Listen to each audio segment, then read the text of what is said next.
राधे राधे श्री हरिवंश। आइए आज की लीला में प्रवेश करें। आज की लीला का शीर्षक है प्रीत बड़ी बेपीर। अहो कैसा सुंदर सुहाना है ये व्रज। ग्रीष्म ऋतु जैसे इनका स्पर्श करते सकुचा रही हो और बसंत ढीठ होकर बैठ गया हो। चारों ओर फूल फल, नए पल्लव, झरने और वनगिरी की छटा तथा इस यमुना की शोभा तो न्यारी ही है। जीजी की बात मानकर जो मैं यहाँ ना आती तो ऐसे सुंदर दृश्य, ऐसे स्वरूप और स्नेहजन पूरे जन्म में भी देखने को न मिलते।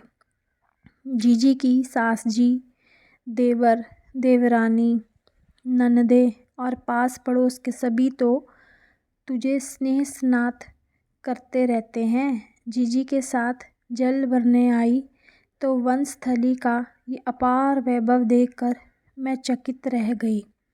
उसी दिन से अवसर मिलते ही यहाँ आकर बैठ जाती हूँ। प्रकृति का रूप निरख मन भरता नहीं, नयन थकते नहीं। कल सांझ को ही जीजी ने पूछा, इतनी देर कहाँ रही चंपा? जब मैंने उसे बताया कि यमुना तट की सुरम्यता मुझे खींच ले जाती है तो वह हंस पड़ी। जीजी, तुझे वह स्थान अच्छा नहीं लगता? स्वर्ण पाकर मनुष्य को पीतल का लोभ नहीं रहता बहन। जीजी जैसे कहीं दूर देखती हुई बोली। सच जीजी, उस स्थान से सुंदर स्थान कहीं है यहाँ? मुझे दिखा तो, मैंने निहोरा करते हुए कहा। चंपा, इस व्रज में तू जिधर भी दृष्टि उठाकर देखेगी तुझे प्रकृति का असीम वैभव दिखाई देगा। पर जीजी कुछ कहती कहती रुक गई। पर क्या जीजी? मैंने पूछा। साथ ही विचार आया, जीजी कहेंगी, पर चंपा, पराय स्थान में तुझे अकेली जाना और इतनी देर ठहराना उचित नहीं। किंतु मेरी आशा के विपरीत जीजी मेरी पीठ और सिर सहलाती हुई बोली, पर बहन, ये सब कुछ ऐसे ही है जैसे महासागर के सम्मुख डाबर। सौंदर्य के महासागर को देख लेने के पश्चात और कुछ आँखों में समाता ही नहीं। सौंदर्य का महासागर कहाँ है जीजी? तेरे पाँव पड़ूं, मुझे दिखा दे जीजी। जीजी हंस पड़ी। बिना देखे ये दशा है तो देखकर तू बावरी हो जाएगी। मैया अवश्य मुझे उल्हना देगी। मुझे बता ना जीजी। मैंने हाथ जोड़ दिए और पैर पड़ने झुकी तो जीजी ने हाथ पकड़ मुझे खींचकर छाती से लगा लिया। उनकी आंखें आंसुओं से गीली हो गई। इतने निहोरे की आवश्यकता नहीं मेरी बहन, उसने बड़े गले से कहा। वे आप ही किसी दिन दिख जाएंगे तुम्हें। तो प्रकृति के रूप की पुजारिन है, पर उनको देखकर तन मन की सुध नहीं रहती। वह हमारे व्रज कुमार हैं। तू तो सूर्यास्त के पश्चात लौटती है, अन्यथा सांझ को गैया चराकर इसी मार्ग से लौटते हैं। जिस शोभा पर तू लट्टू हो रही है वह व्रज के लोगों को उनकी रूप माधुरी के सम्मुख नगण्य लगती है। जीजी की बात सुन मेरी सारी होश हवा में हो गई। मैंने हंसकर कहा, वाह जीजी वाह, प्रकृति के रूप की मनुष्य के रूप से क्या बराबरी। मुझे नहीं देखने तुम्हारा व्रज राजकुमार। यूं तो हमारे व्रज से तुम्हारे यहाँ के सभी नर नारी सुंदर हैं, अतः वह भी होंगे। मेरी उपेक्षा देख जीजी हंस दी। देखने पर सारी उपेक्षा भूल जाएगी और तेरी ससुराल भी इसी व्रज को बनाना होगा, अन्यथा प्राण बचेंगे नहीं।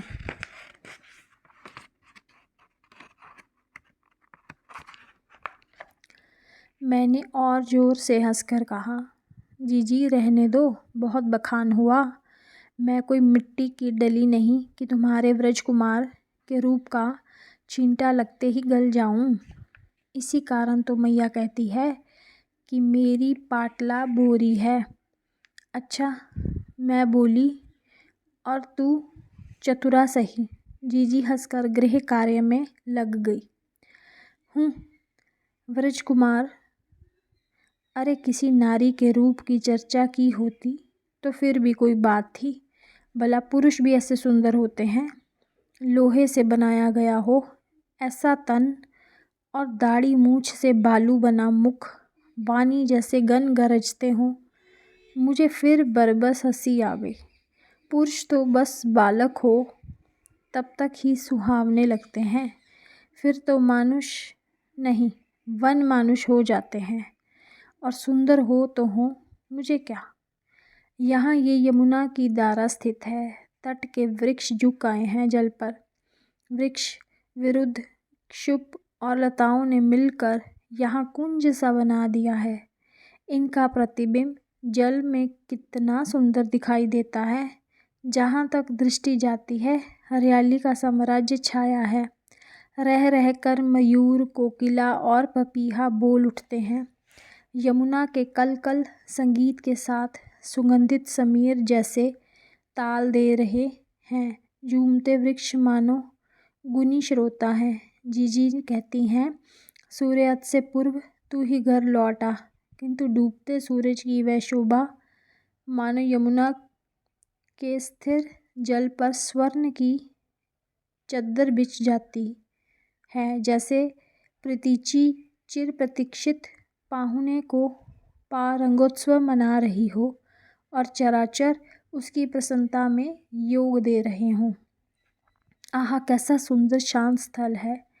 जी चाहता है सचमुच इस व्रज में ही बस जाऊं और जीवन भर ये शोभा निहारती रहूं। अरे, ये किसने मेरी आंखें मूंद ली। अवश्य ही जीजी होगी। मुझे अपने व्रज राजकुमार के दर्शन कराने लिवाने आई होंगी। अपनी भावतलीनता में व्याघात पड़ने से झुंझलाहट हुई, किंतु उसे दबाकर मैंने कहा, छोड़ो जीजी, जो देख रही हूँ वही देखने दो। मुझे नहीं देखना तुम्हारा व्रज राजकुमार। मैंने झटका देकर आंखों से हाथ हटा दिए, किंतु हाथों को स्पर्श करते ही जी में खटका हुआ। इन हाथों में स्वर्ण कंकण हैं, पतली चूड़ियाँ नहीं। शायद जीजी का छोटा देवर मंगल होगा, किंतु मुख फेरते ही जी धक से रह गया। ये तो मंगल नहीं है। आगे कुछ सोचने की शक्ति ही नहीं रही। मन बुद्धि पंगु हो गए कि मर गए, कौन जाने। मुझे निराधार छोड़कर ना जाने कहाँ भाग छूटे अभागे। इन दोनों के अभाव में इंद्रियां भी मेरे वश में ना रहीं। आँखों ने उस मुख पर दृष्टि ऐसे चिपका दी मानो अब तक इसी मुख को ढूंढती रही थी। हाथ पांव की क्या गति हुई सो भगवान ही जाने। और तो और दर्जी की कैंची सी चलने वाली मेरी जीवा भी ना जाने कहाँ लोप हो गई। कौन है री तू? ऐसा सुधा सिनंदी स्वर। मुझे देखकर उन नेत्रों में भी आश्चर्य उतर आया था। बोलती क्यों नहीं? इस व्रज की तो तू है नहीं, पाहुनी है क्या? अरे ऐसे क्या देख रही है मुझे? वह खिलखिला पड़ा, जिसका रूप देखकर स्वर सुनकर ही देह स्तंभित हो गई। उसकी हंसी ने कैसा गजब डाया सो कैसे कहूँ। आज तक मेरी वाचालता प्रसिद्ध थी, इस एक ही क्षण में मैं मूक कैसे बन गई। उसने मेरे समीप बैठकर पैर पानी में लटका दिए।